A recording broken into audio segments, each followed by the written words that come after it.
I'm going to dive right in. Just want to make sure I can see. We're good. 5 a.m. greeted with 1 scrambled egg, 1/4 of an avocado, exactly 15 almonds. Only after I'd stepped on the scale. 5 hours later, mid-morning, cucumber sliced into fingers, a teaspoon of dressing. 4-ounce chicken breast with lettuce over a ceramic plate for lunch, a whole grain tortilla squeezed between them as a reward. Sometimes dinner. 6 ounces of salmon, bland lentils, never dessert. 3 hours grunting uphill to beauty at the gym every day, lifting the weight I had lost to remind myself from where I came as proud eyes fell onto me. 20 minutes in the sauna clad in a sweatsuit till its wooden slats went blurry, till I fell down. Hit the scale, then hit the showers to shower away nothingness. Kept reading labels, counting calories, checking sugar content, swallowing food supplements. My waistline was shrinking. Mandatory gym selfie for Instagram, 1,300 calories burned. More than twice what I'd given my body. Hashtag Fitspo, hashtag I can do it, hashtag Finspiration. I dreamt of milkshakes. Cried over sugar in my smoothie, ate lettuce at Applebee's, brought apples to the bar with me to chase tequila because Patron burns clean and my body was a temple. High, peaked, stunning, stained glass, beautiful landscaping. All you heard around town was talks of the facade. Never a peep about the poor construction, hastily wired walls, missing support beams, or all the empty rooms.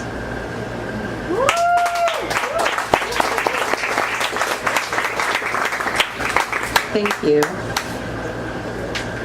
This one's called Crybaby. Hanging around funerals and hospitals, staining clothes black, walking with sickles through pearly gates. St. Peter is so familiar with tears. But what about yogis? Meditation and mantra, free water from the eyes, suspending body and spirit. What about distance? Tears travel on the backs of welcome, cling to the ankles of see you soon. What about comedy clubs, cat videos, poetry about dandelions, brownie sundaes, barefoot souls, barefoot strolls, flower petals, sunshine, peace, moonlight, beauty? They too walk with tears. Tears pick at the seams of clothing. They remove the thread and leave behind curves of naked truth. Tears are for women. If you're a man, tears pierce holes in conversation, send people running in the other direction. Men are expected to stand tall against pain, hush their tears into handkerchiefs, stuff them into the tradition of uncomfortable silence. Tears deteriorate muscle mass, shrink testicles, wipe away beard hair, soften calluses, but are occasionally permissible. On a man's wedding day, at the birth of his baby, beside his mother's casket. Because men are white knights, and when wounded in battle, they are expected to slam whiskey and walls, yell at television sets, lift weights, and fuck the women whose tears they were put here to stop, but also sometimes cause. Men are to be statues amongst fallen ruins, be the last tree standing through deforestation, be Atlas holding the globe, steel beams in fire, expected to erect their own dam to hold back the tears without consideration that they may one day drown.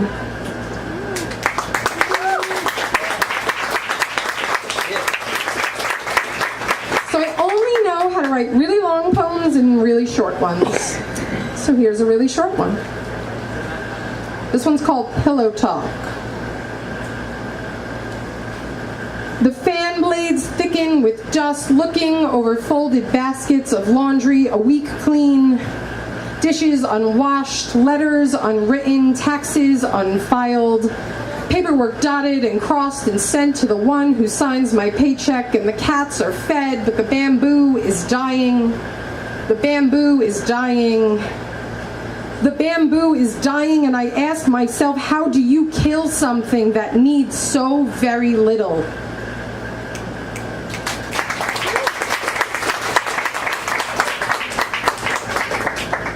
So this piece was written in response to the suggestion that instead of those on food stamps and state benefits receiving actual food stamps, they would be replaced with a predetermined box of food and given to those who are in need. So this is how I feel about that. Just like Blue Apron, you've decided how we should eat. We the poor are the test for the plan stashed in the Cheeto-stained drawer of the Resolute desk. Resolute. Take this, all of you, and eat from it, for this is the box handed from on high, and as the saying goes, you get what you get and you don't get upset. Don't ask why. Pop open this can of refried beans. That's too bad. Consuming pork is against your beliefs. Schlep the contents in a basket on the back of your bike. It's heavy, but carry it, every last bite. Tear into sodium-filled ramen I provide. Though you've nowhere to cook today, that's fine.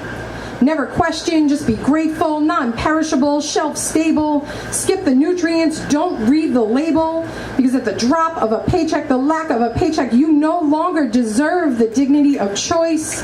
The idea of being human and having a voice turns their stomach the way the powdered milk they mandate turns mine, but I am fed. I should be grateful, because bread with peanut butter makes days worth of plates full, even if you're allergic. Don't be divergent, even though I am no longer worthy of fresh poultry, tomatoes, eggs. You're probably surprised I own a house to keep my things. You are, I know, because all poor is the same and all we do is ride on others' coattails and dreams. Teach a man to fish only if he feeds you after. Out of touch, humanization out the window with laughter, with confetti falling on parade sidelines. I am expected to suckle at the teat, raise my hands and objection. My hands? What's wrong with my hands? Oh, my manicure. What are you looking at my hair for? Yes, I got highlights done. Yes, my nails are done too. Who are you? Have you forgotten these things can come from a box too? Because my job demands an appearance to which I need rise, lest the box way of life be my only way to survive. Guess I should be sorry my shoes don't have holes in them either, that I have makeup on, that my car still runs, that... Let it go, they say. Better yet, I stay, let my roots grow out unkempt, let them wind, twirl down deep in the ground, in the dirt. They can find I am steadfast, embrace who I am, but find peace while they slander our names, judge our lives and our choices, and try to say that our paycheck means more than our voices.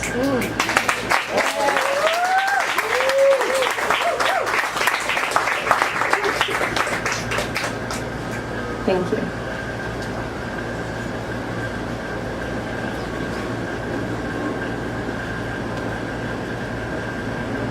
On the menu.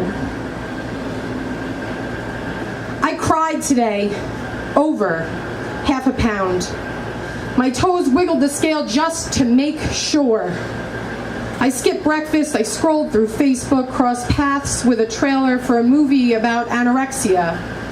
Talked myself into making a meal in just a little while.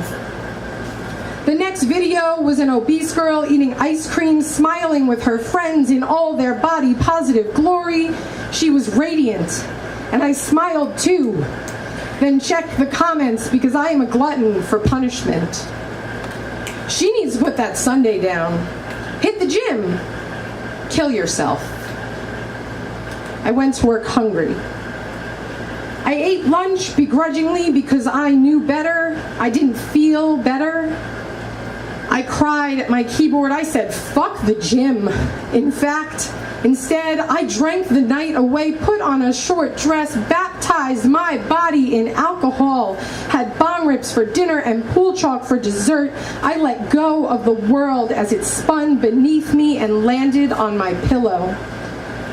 The next morning, just to make sure, my toes wiggled the scale because I am a glutton for punishment, and I was under half a pound.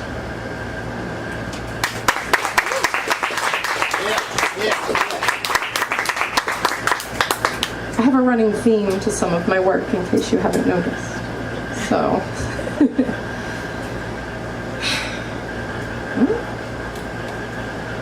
my body makes people uncomfortable. It's my favorite. I love to laugh as they stammer when I own my stretch marks, declare my weight, flaunt my size 22 jeans. Their words are not needed because I am comfortable with my body the way ballet dancers pirouette, the way yogis handstand, the way moss grows on stone. I am comfortable with my body the way a house groans and settles into the ground after years of weather and wear.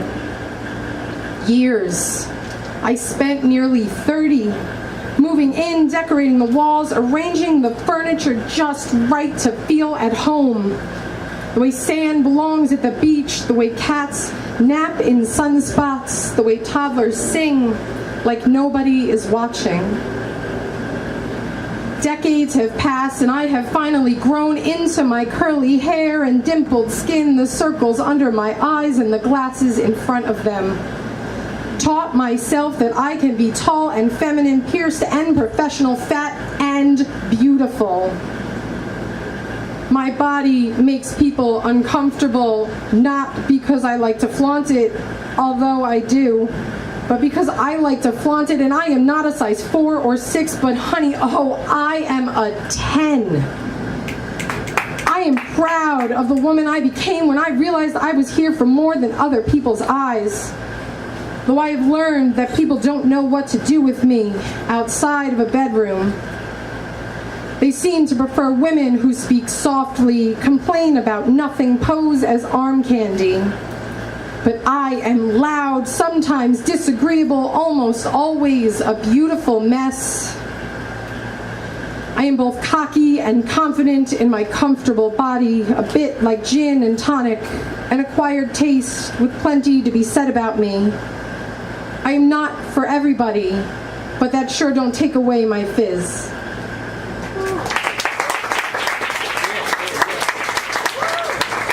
Thank you so much. This has been amazing. This is my final piece. This is brand new. One person in this audience has read it one time, and it was Brian, our earlier feature today, who I was so pleased to co-feature next to. Brian has been doing this longer than I have. And it has been wonderful. It has been wonderful getting closer with him and closer to all of you. I hope you, I'm from Suffolk, so I'm a little far, and I hope you guys will come out our way sometime and check us out at Cyrus Chai and Coffee every second Saturday of the month. I know Shanice shouted that out earlier. It's a beautiful experience. This is a beautiful experience. Barefoot under twinkle lights, there was rain. I mean, I don't really need a whole lot else. And there was CBD, so I'm like, so thank you so much, everybody, for your time. And this is my final piece. It's called Empathy.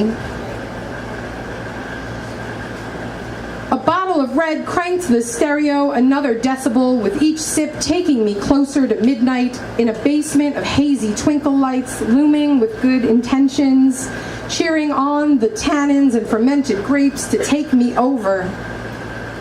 My body begging to be overcome, to be Novocaine, to be Xanax, to be someplace else, to give in. I am deaf while sleep tries to ooze through the floorboards. My notes plug up cracks in the spinning ceiling. Unsure where the green felt of pool table stops and my hurt begins. My nerves are suspended painlessly in the air of the empty bottle alongside numb fingertips, tingling lips. But with the cerebral cortex still intact, it turns out the bottom of the bottle had more questions than answers. questions lift my limp body into the passenger seat of my best friend Sebring. Cheese fries are the only answer I can push past my drowning tongue. Her mouth says little, her face everything. She knows I am busy choking down my poverty-stricken pitcher, pouring from empty, removed all but my embarrassment that there was nothing left, though nobody asked me to quench their thirst. My pitcher, the cup, the well, the whole goddamn river was dry, until months of tears puddled into my lap, slowly spilling over and saturating the car seat. Filling all the way up to the dashboard, my arms floating driftwood. I wished the windshield wipers were on the inside as I vomit words against it. They mix with the rising tide, leaving us both soaked. I called it a learning experience. She never called me a mess. She just came to sweep me up after I crumbled, and sometimes I call her and I say, it's a crank it up to 11 vinyl spinning, wine drinking, cheese fry kind of night, because only she knows. But I learned my lesson. Now I know. When the cup gets low, that water turns to wine, and I am no Jesus, but sometimes I think I am a saint until I remember how easily I can find myself soaking wet and swept into a corner.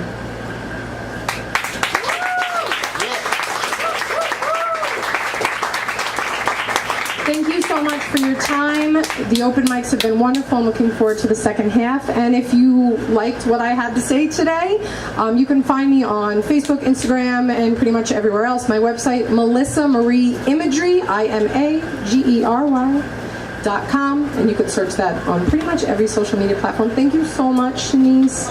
Thank you to this beautiful space. Have a great night, everyone.